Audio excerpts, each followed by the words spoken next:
बिल्कुल भी लंबा नहीं बोलने वाली। मैंने अपने कागज़ भी साइड पर रख दिए हैं और मैं सिर्फ एक बात बोलूँगी जो एज लॉयर मैं रोज़ कोर्ट में देखती हूँ और जो यहाँ मुझे लगा एक दर्द, एक टीस है जो भी भाई साहब ने भी अपनी बात कही उसमें। ये जो इको सिस्टम है ना कम्युनिस्ट और इस्लामिस्ट का जो 1947 से चल रहा है, इसके कार्य कहीं ना कहीं दिखते हैं कि सक्सेसफुल और सफल हो रहे हैं। इको सिस्टम क्या है? हम लोग सब क्या है एक ही काम में लग जाते हैं। अच्छा ये ऐसे कह रहे हैं, हम इनको देखते हैं। ये लोग जो काम करते हैं ना, क्योंकि मैं तो जेएनयू की वकील भी हूँ तो अपने भाई बहनों से ज़्यादा तो इनके साथ ही रोज़ रहती हूँ सुबह से शाम तक। कल कोर्ट में भी इनके सामने ही खड़ी रहूँगी क्योंकि रोज़ केस करते हैं और रोज़ मैं सामने जेएनयू की ओर से होती हूँ। ये लोग क्या करते हैं मैं बताती हूँ बहुत शॉर्ट में कि अगर आज हमने एज जेएनयू इंस्टीट्यूशन एक लॉ निकाला है कि हम जेएनयू में कंपल्सरी अटेंडेंस करेंगे। क्यों? कि भैया मैक्सिमम लोगों को स्कॉलरशिप मिलती है 25,000 रुपये महीना और तुम लोग पढ़ने के लिए क्लास में भी नहीं आते, चलो क्लास में आओ। हमने अगर आज रूल निकाला कि आपको कंपल्सरी अटेंडेंस है, आज आना है, तो रात को ही जो स्टूडेंट्स यूनियन है उनका प्रोटेस्ट लेटर आ जाएगा। हम प्रोटेस्ट पे जा रहे हैं। रात होते होते और रात को 8 बजे के आसपास टीचर्स कूद जाएंगी। अच्छा स्टूडेंट्स यूनियन ने प्रोटेस्ट किया है, हम एज स्टूडेंट्स टीचर्स यूनियन हम इनको सपोर्ट कर रहे हैं।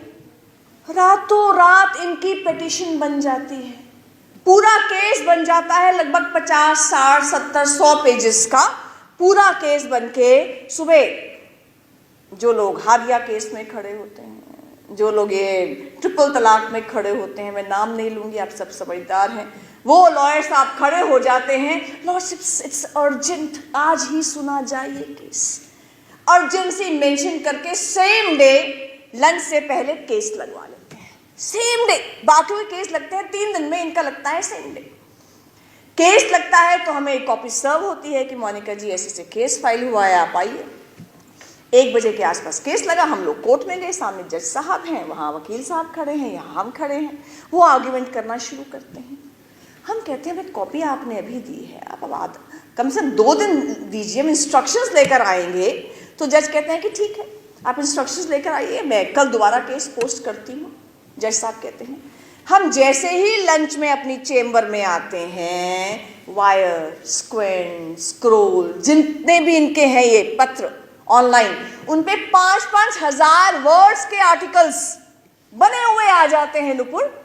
और क्या आ जाते हैं? उनके वकील साहब ने ये बोला, उनकी पिटीशन ये रही, जेएनयू तो बेचारा कुछ बोल ही नहीं पाया। ऐसा ही 4 दिन पहले अगर आपने न्यूज़ देखी हो, जज ने ऑर्डर कुछ और दिया है और रिपोर्टिंग कुछ और हुई है उसकी। तो ये जो आर्टिकल्स आते हैं ना, इन आर्टिकल को जो वायर में आएंगे, बाकी जगह आएंगे, लंच टाइम में आ जाएंगे, कब लिखे हैं गॉड नोज। इन्हीं आर्टिकल को 3 बजे 4 बजे के आसपास इनकी ट्विटर आर्मी आ जाती है। अब देखिए कितनी आर्मीज एक के बाद हर कोई अपना अपना काम कर रहा है, कोई किसी के स्फीयर में नहीं आ रहा, इनकी ट्विटर आर्मी आ जाती है।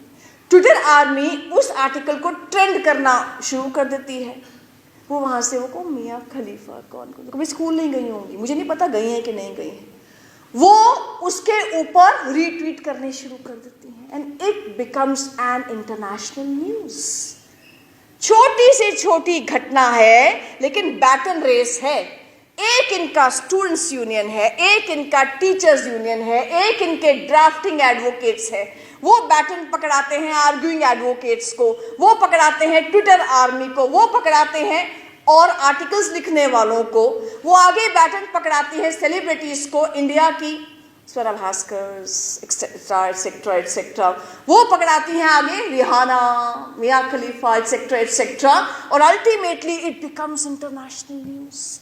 हर कोई अपने अपने स्फीयर का काम कर रहा है। स्लीपर सेल्स होते हैं, स्लीपर सेल्स टेररिस्ट के बारे में आपने सुना होगा, ऐसे ही स्लीपर सेल्स काम करते हैं। ऐसी कोई न्यूज़ नहीं है तो चुपचाप बैठकर जो लॉयर है वो अपना ड्राफ्टिंग करता रहेगा, दूसरा लॉयर है वो आर्ग्यूमेंट करता रहेगा, स्टूडेंट्स यूनियन अपना काम करते रहेंगी। लेकिन जैसे ही ऐसे मुद्दे आते हैं ये सब के सब एक हो जाते हैं। दिखते हैं कि ये 10 से 15 अलग अलग ग्रुप्स हैं पर सब के सब एक हो जाते हैं। ये सब एक ही काम नहीं करते, सब आर्टिकल नहीं लिख रहे, सब टीवी पे नहीं आ रहे, सब ट्वीट नहीं कर रहे, सब सेलिब्रिटीज नहीं है, सब ड्राफ्ट नहीं कर रहे हैं, अपने अपने स्फीयर में 10 साल 20 साल 30 साल 40 साल काम करते रहते हैं। इसलिए मेरा मानना है, जितना मैं इनको देखती हूँ और समझती हूँ, कि हमारे जिम्मे जो काम आया है हम उसको अच्छा कर लें।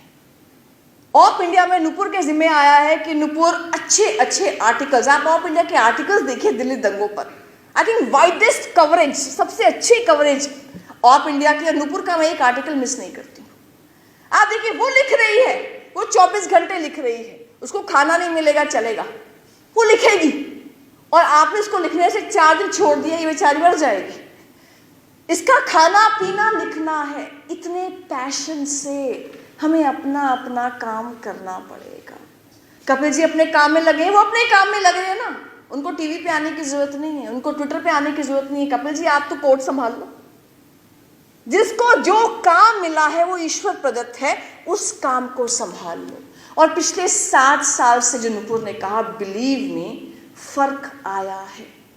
फर्क कैसे आया है? If I can say so on record, कि पहले हम जब 7-8 साल पहले कोर्ट में खड़े होते थे और सामने से XYZ लॉयर्स आते थे, हादिया के लॉयर्स, यू नो, रोहिंग्यास के जो खड़े होते हैं वो लॉयर्स आते थे, जजेस भी, यस मिस्टर व्हाट, मतलब हम तुम्हारी क्या मदद कर सकते हैं, कैसे कर सकते हैं, थोड़ा सा एक रहता था।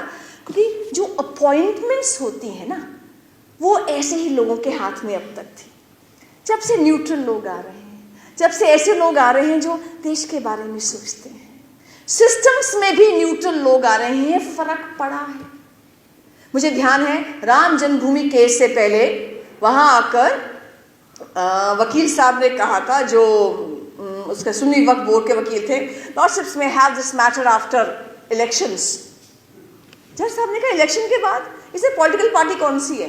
रामलला पॉलिटिकल पार्टी है क्या, या सुन्नी वक्फ बोर्ड पॉलिटिकल पार्टी है, या निर्मोही अखाड़ा पॉलिटिकल पार्टी है? Why after elections? उनको लग रहा था कि शायद इलेक्शन के बाद वापस कांग्रेस पार्टी आ जाएगी, फिर राम जन्मभूमि का मुद्दा ठंडे बस्ते में चला जाएगा, 10 साल के लिए चला जाएगा। तो इसीलिए अब शुक्र है ऐसी पार्टी है जो देश के बारे में सोचती है, नेशन फर्स्ट के बारे में सोचती है। वरना यहाँ तो किताब छापनी ही एवरेस्ट चढ़ने बराबर हो जाता है। हमने क्या किया था, किताब ही तो छापी थी, ब्लूम्सबरी ने भी किताब छाप दी, पर सडनली ये पूरा इकोसिस्टम एक्टिव हो गया, इंटरनेशनल लेवल तक एक्टिव हो गया। अरे ऐसी किताब कैसे आ सकती है जो कहती है कि हिंदू मरे, जो कह सकती है एविडेंस के साथ कि मुस्लिम्स ने मारा? ऐसी किताब कैसे आ सकती है?